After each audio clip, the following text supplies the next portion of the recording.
अब तो भगवान के गले में गलवैयाँ डालकर और गोपियाँ और भगवान के श्री अंग के स्पर्श से तो वो और उन्मत्त हो गई और उनमें प्रेम का प्रसार हुआ। लेकिन देखिए प्रेम की सुंदरता बहुत ज़्यादा होती है। अपन कितना भी श्रृंगार कर लो लेकिन खुश नहीं होना, वो सब बेकार लगता है। तो गोपियाँ खुश हुई और उन्होंने जब भगवान में और अपने आप को देखा तो उन्होंने कहा अरे अब तो भगवान हमारे हो गए।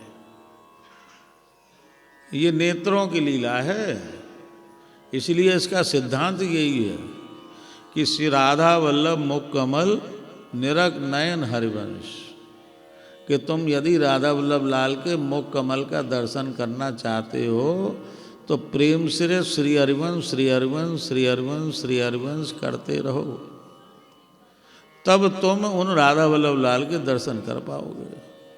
गोपियों को मान हो गया कि बोले नहीं अब तो हमने सब कुछ पा लिया।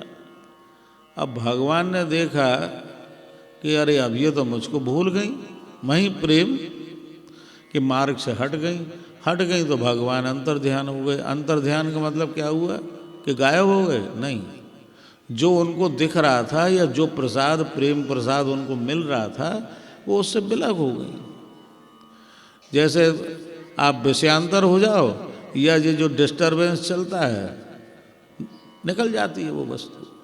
जो आपको समझना है या जो हमको हमारी समझ में आ रहा है, ये बहुत ही, इसलिए भजन और उसमें भी प्रेम और उसमें भी रस बड़ी एकांत का विषय है। इसमें वो कहते हैं रसिक कि प्रिया प्रीतम ने अभी तक एक दूसरे को छुआ नहीं है, क्योंकि ये आंखों में जो एक दूसरे को निहार रहे हैं जय लीला पूरी नहीं भाई अभी तो वो कहते हैं जी ये नेत्रों की लीला है और कुछ नहीं है।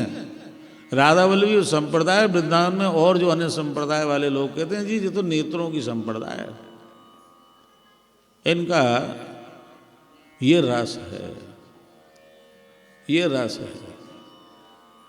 रस ऐसे ही थोड़ी है, रस किसी साधन का या किसी वस्तु का मोहताज नहीं होता रस।